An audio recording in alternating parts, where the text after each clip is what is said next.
This episode contains graphic content that may not be suitable for all ages. Listener discretion is advised. If you or someone you know is struggling or in crisis, help is available. Call or text 988 or chat with someone at 988lifeline.org. Those outside of the US, reach out to someone at your local crisis center or hotline.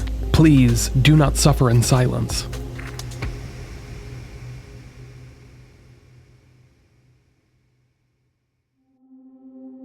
It began with a discovery in the summer of 1980. On a chilly July morning near Eklutna Lake, about an hour outside of Anchorage, Alaska, a crew of electrical workers made a gruesome find. Buried in a shallow grave beneath power lines was the partially scavenged body of a young woman. Animals had gotten to her remains, and only a skeleton and a few tattered clothes and personal items were left. No name, no identification, just a mystery. Investigators would call her Eklutna Annie, after the area in which she was found. Who was this woman? The autopsy indicated she had been dead for several months, likely killed by a stab wound to the back. She was small in stature, perhaps 5 feet tall, and possibly in her late teens or early 20s. When Eklutna Annie was unearthed, she wore jeans, a knit sweater, and knee-high red boots along with some jewelry. A bracelet with turquoise stones, a shell necklace, and a Timex watch. These belongings hinted at a life that someone, somewhere, might remember. But despite these clues, the police could not match her to any missing persons report. It was as if she never existed in the official record. Detectives suspected she wasn't local. Maybe she had drifted up to Alaska from Washington or California, drawn by the promise of adventure or money in the booming frontier town. But investigators knew at least one thing about this young woman. She had not died by accident. Eklutna Annie was a murder victim, and whoever killed her had gotten away with it. In fact, police would eventually learn that she was the first known victim of a prolific predator, though in 1980 that truth was only beginning to surface.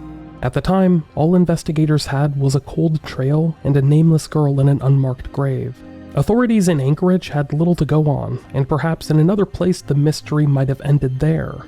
But Anchorage, Alaska in 1980 had many dark secrets hidden just beneath its surface, and Eklutna Annie was only the beginning.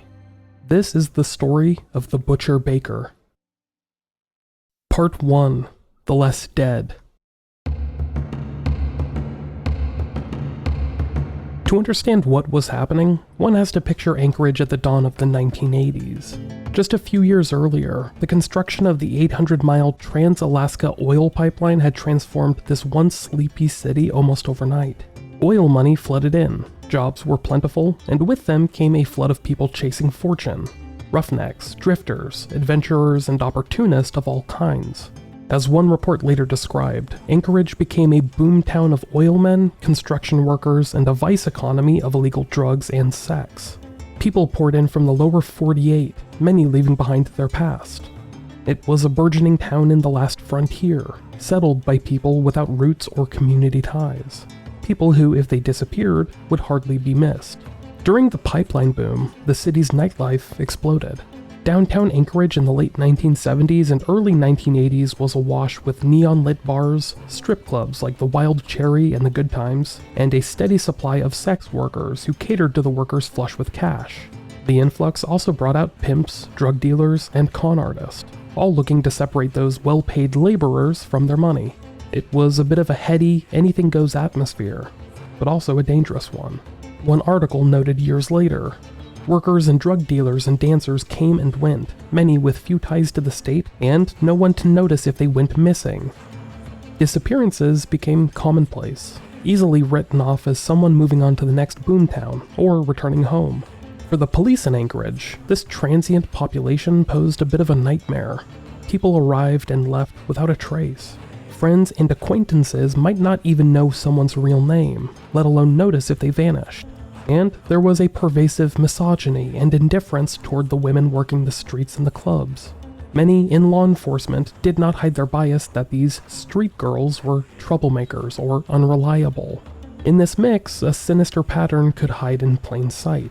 As Alaska State Trooper Glenn Flota later observed, the emerging predator in Anchorage quickly learned that strippers and prostitutes were harder to track and less likely to be missed. In other words, the very boom that brought the city wealth also created the perfect conditions for a serial killer to operate undetected.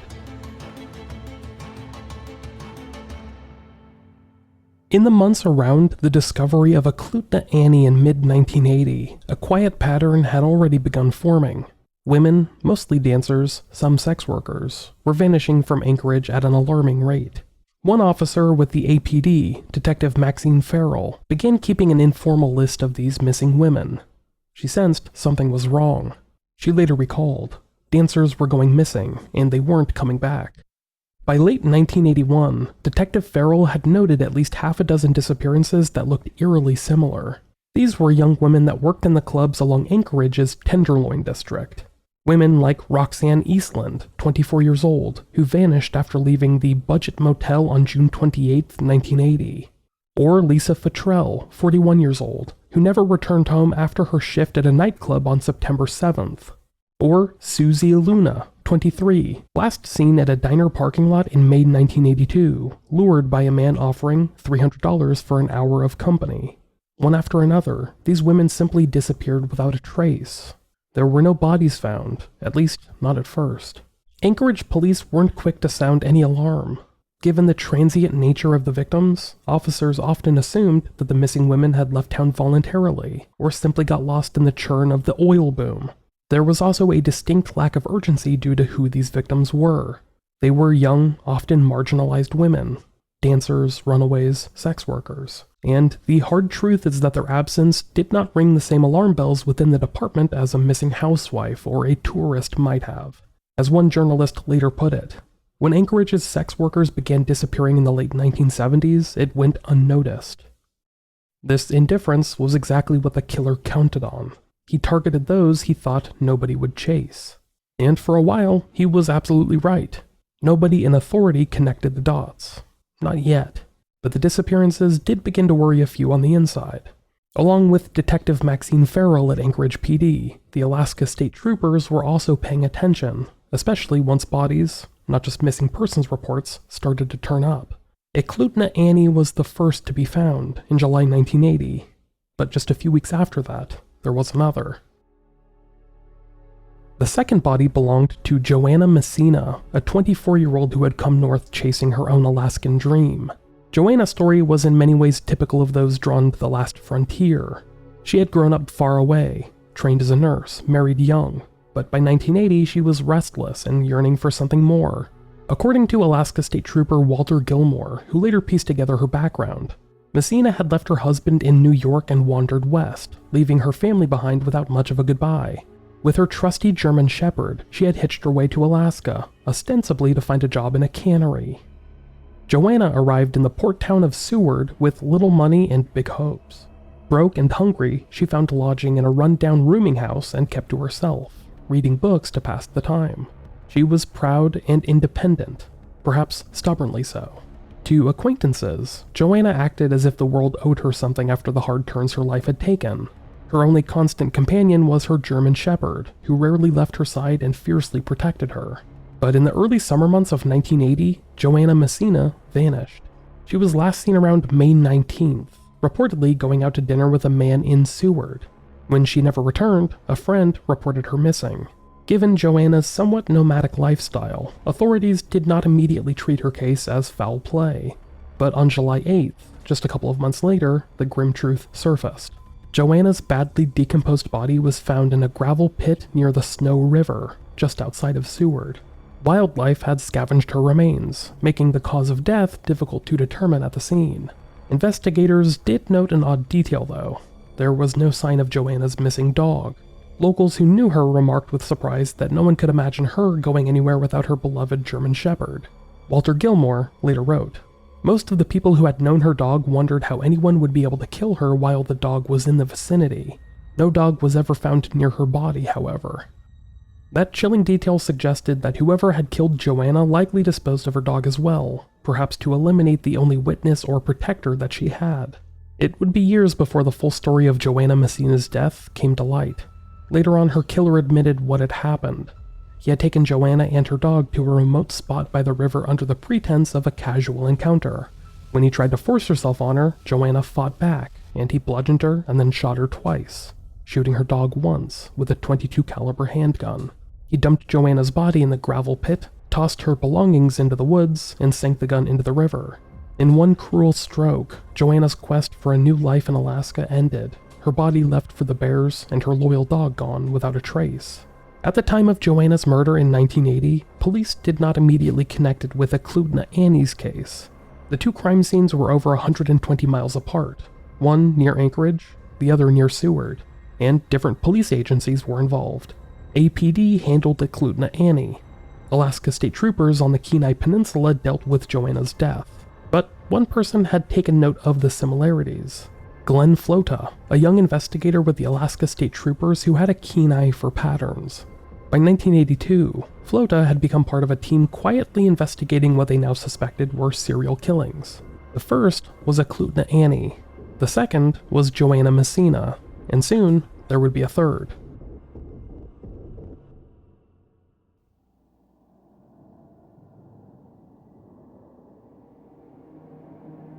Anchorage's red light district in the early 1980s was a realm of neon lights, smoky bars, and young women trying to make a living by dancing or through sex work. Sherry Morrow was one of those women. At 23, Sherry was described by friends as kind and hardworking, a topless dancer at the Wild Cherry who dreamed of something better. In November 1981, she thought that she might have found an opportunity. She excitedly told a close girlfriend that she had a photo shoot lined up with a man who approached her at the club. He claimed to be a photographer willing to pay $300 for a few hours taking nude pictures.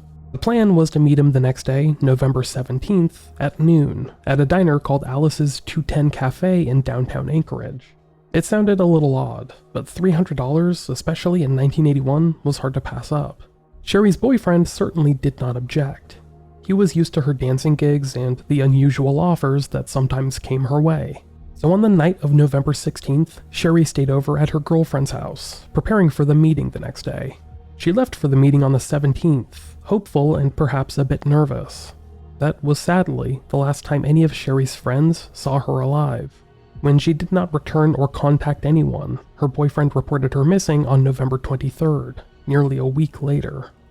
In the context of early 1980s Anchorage, Sherry Morrow's disappearance initially drew little more than a routine missing persons investigation. But again, Detective Maxine Farrell at APD took note. Here was yet another dancer gone. Sherry's case had a concrete lead, the mysterious photographer at Alice's 210 Cafe, yet that lead was as good as a ghost. No one knew the man's name or where he planned to take her. Months passed with no sign of Sherry. Winter gave way to spring, and spring to summer of 1982. Sherry's friends feared the worst, but without a body or a witness, police had no proof that a crime had even occurred. Maybe Sherry had just left. That belief changed on September 12, 1982, nearly an entire year later. On that day, by pure chance, two off-duty Anchorage police officers were out on a riverboat trip near the Knik River, about 25 miles north of Anchorage. They navigated to a gravel sandbar on the river's north shore, a spot so remote it was accessible only by boat, off-road vehicle, or small plane. As these off-duty cops made camp for the night, one of them stumbled upon what looked like a shallow grave. In the first light of dawn the next day, they investigated and realized it indeed was a gravesite, with human remains. They reported their find to the Alaska State Troopers post in Palmer, the jurisdiction covering that wilderness area. Troopers arrived and carefully exhumed the site. There, lying in a crude grave on the Knik River bank, they found the body of a young woman. She was fully clothed, jeans, sweater, jacket. Oddly, there were no bullet holes in her clothing, yet the remains revealed bullet wounds in her back. Clutched around her were small items later identified as cheap jewelry. The scene yielded a critical piece of evidence: spent shell casings from a rifle. Ballistics would soon reveal that they were from a .223 caliber Ruger Mini 14 hunting rifle, a powerful firearm, far more potent than any handgun. Dental records would later confirm what Detective Farrell had already suspected. The body was Sherry Morrow, missing for nearly an entire year. The autopsy determined that Sherry had been shot 3 times in the back. Given the lack of holes in her clothing, investigators theorized a horrifying detail. Sherry had likely been naked when shot, then redressed before burial. This suggested a killer that was oddly ritualistic. perhaps someone who took the time to cover his atrocities after the fact. For law enforcement, the discovery of Sherry Morrow's body was a bit of a turning point. The pattern that Detective Maxine Farrell worried about was now confirmed in the most brutal way. Anchorage, it seemed, had a serial killer on its hands. The unsolved disappearances were no longer being treated as likely runaways or one-offs. They were undoubtedly part of a connected series of murders. Alaska State Troopers, with jurisdiction over the Knik River area, took lead on this homicide investigation, and Detective Glenn Flota dove in with resolve. He began to see the connections between Eklutna Annie, Joanna Messina, and Sherry Morrow, and suspected that they were all the work of one offender. By late 1982, Flota was openly telling his colleagues that Anchorage had a serial predator. He believed that all three women had been murdered by the same perpetrator, and he was now determined to catch him. More after the break. Even as investigators finally recognized the serial nature of this threat, the killer wasn't finished. In the spring of 1983, another young woman went missing under strikingly familiar circumstances. Paula Golding was 30 years old, an aspiring model and dancer who, like many others, had come to Anchorage looking for opportunity. In late April, Paula confided to a friend that she had been offered $300 for a photo shoot by a man who said he was a professional photographer, the same ruse that had lured Sherry Morrow. On April 25th, Paula agreed to meet this photographer. After that, she was never heard from again. Friends reported Paula missing, but as with the others, the case languished without leads. Unbeknownst to them, Paula had suffered a fate chillingly similar to Sherry Morrow's. It would later be revealed that the man who took Paula had flown her in a small plane to a secluded stretch of wilderness by the Knik River. When he tried to assault her, Paula fought back and managed to break free for a moment, a burst of courage that might have cost her her life. The killer raised a Ruger Mini-14 rifle and shot Paula in the back as she fled, inflicting a mortal wound. Like Sherry, Paula was apparently not clothed when she was shot. Her killer likely dressed her afterward, before hastily burying her in a shallow grave by the riverbank. Through the frantic spring and early summer of 1983, Trooper Flota and his team continued to quietly compile evidence on the existing cases. They now had 3 victims' bodies, Eklutna Annie, Joanna Messina, and Sherry Morrow, along with several others that had been reported missing. Alaska State Troopers reached out to the FBI's Behavioral Science Unit for a criminal profile of the likely perpetrator. Famed profiler John Douglas analyzed the details of the known murders and offered a portrait of the killer. He believed that the offender would be an experienced hunter, comfortable in the Alaskan backcountry where the bodies were found. He would likely have low self-esteem and a history of being rejected by women, which might fuel a need to dominate and degrade his victims. Douglas also suggested that the killer probably kept souvenirs, trophies from his victims like jewelry, as a way to relive the crime. And intriguingly, John Douglas added one more detail to his profile. He believed that the assailant might have a stutter. This was an unusually specific trait, but it stemmed from the idea that someone with a speech impediment and low self-esteem could harbor deep resentments, possibly triggered by humiliations in his past. The profile gave Glenn Flota a clear direction. He began cross-referencing those traits against a list of potential suspects. Men in the Anchorage area that had hunting experience, that possibly had a plane, since remote sites were often accessible only by aircraft, and any history of violence or sexual assault. As you can imagine, at the time this wasn't a very long list, but one name jumped out almost immediately: Robert, or Bob, Hansen.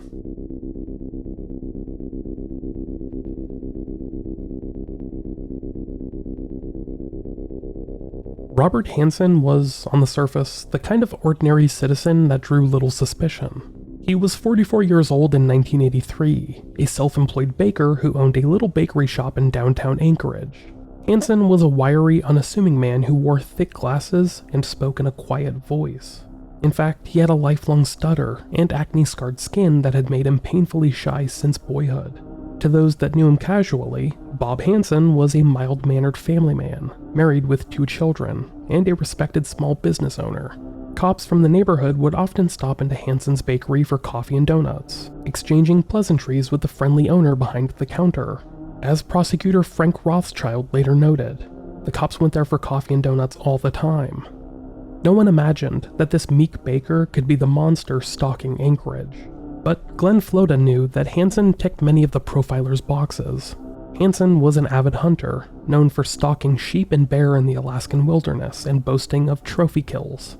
He even owned his own small airplane, a Super Cub that he kept at Merrill Field, which gave him the ability to fly into the remote bush at will. And Hansen did have a criminal record that hinted at violence beneath the surface. Back in 1971, he had been arrested twice, once for abducting a housewife at gunpoint, and again for raping a sex worker, though through plea deals he managed to avoid significant jail time for both. To Glenn Flota, Hansen was a glaring red flag in an otherwise small pool of suspects. Still, Anchorage PD wasn't entirely convinced at first. Hansen had what appeared to be a solid alibi for at least one incident under investigation, and he had a loyal friend willing to vouch for him. In one case, Hansen shrugged off suspicion by claiming a woman accusing him was just angry he would not pay her extortion demands, and a friend of his named John Heading backed up his story. This good guy image, combined with the lack of direct evidence, kept Hansen afloat as a free man. By the summer of 1983, Flota had Robert Hansen in his sights, but he needed proof, something that could break the case open. As fate would later have it, that proof would not come from forensic analysis or a stroke of investigative genius, but from a brave 17-year-old who crossed paths with Robert Hansen one terrifying night. The name she's known by is Cindy Paulson, and her courage would finally expose the killer lurking in Anchorage.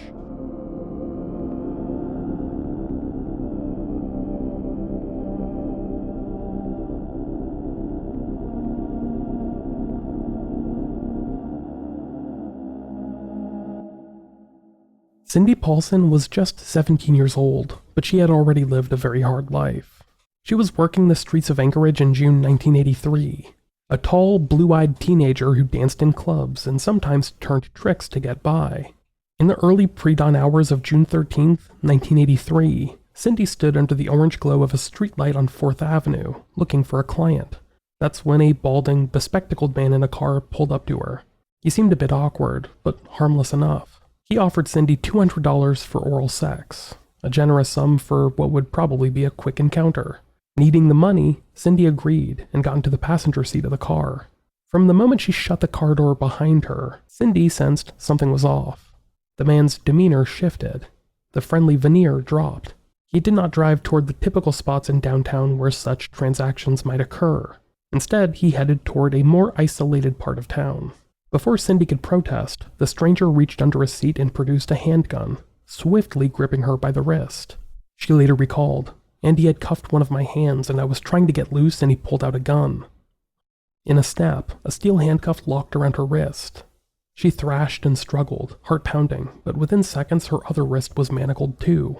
She later remembered, "I fought, but not a lot because I knew he would do something." Cindy was trapped. The man drove on, telling her to shut up and stay down.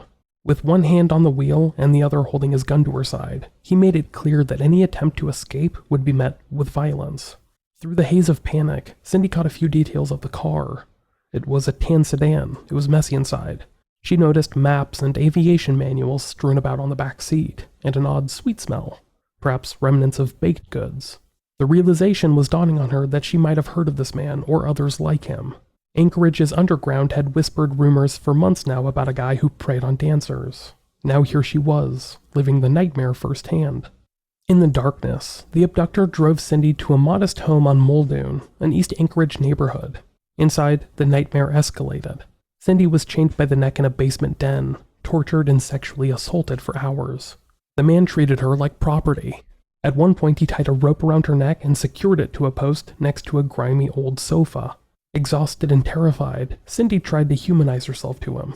She told him her name, lying that she had a young child at home, hoping to gain pity, begging him to let her go. She promised not to tell anyone what had happened, pleading, "All I want to do is go home." Her captor barely reacted except to snarl that if she cooperated, she wouldn't get hurt. Those words echoed the same false promise he had given others before, a promise he almost never kept. After he had his fill of violence, the man finally allowed Cindy a brief respite. He left her shackled by the neck to the coffee table while he went to sleep on the nearby couch, as if this were all in a night's work. Cindy lay there awake, trembling and studying everything around her. She knew details could save her if she ever got out alive. She noted the mounted hunting trophies on the wall, impressive animal heads labeled with engraved plaques. From one of them, she learned her captor's name. He had told her earlier that his name was Don, but etched on a trophy was the name Robert Hansen. She filed it away in her mind. She also noticed that there were heavy metal bars on the basement windows, and even a bullet hole in the linoleum floor, eerie markers that this was not the first time violence had ever occurred here. Near dawn, Robert Hansen stirred awake. Perhaps emboldened by Cindy's seeming compliance and his own fatigue, he decided to move on to the final phase of his horrific ritual. He came to Cindy and unlocked the chain from the table, keeping her cuffed, then dragged the petrified girl back out to his car. Hansen told Cindy that they were going to his remote cabin for a little trip. Cindy later recounted. He said that he had a plane over at Merrill Field and that we would go there, then he would take me to his cabin and bring me back. But Cindy knew in her gut what he really meant, later recalling, "I knew that I wasn't going to come back." She believed he intended to fly her out into the wilderness and kill her where no one would ever find her. At approximately 5 a.m. on June 13th, Robert Hansen drove Cindy Paulson, still handcuffed and shivering, to Merrill Field, the small municipal airport in Anchorage.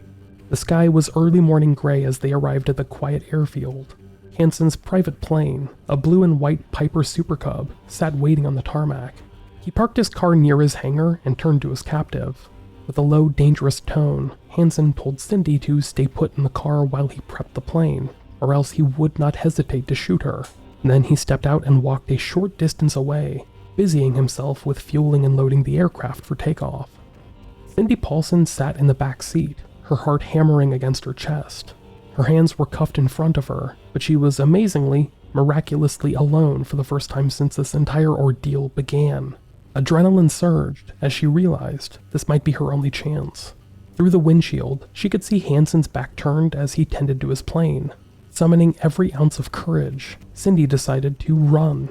She briefly scooted over, lunged into the driver's seat, and fumbled for the door handle. In one burst, she shoved the door open and bolted, barefoot and terrified, into the chilly Anchorage morning. Hansen heard the commotion and spun around to see his victim sprinting away.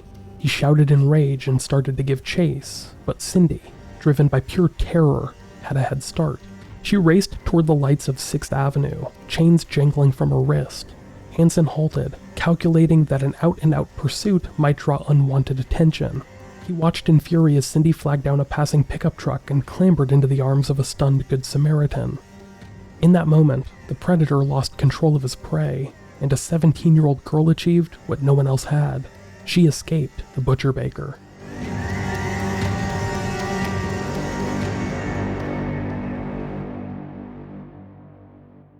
To be continued on the next episode of Unresolved.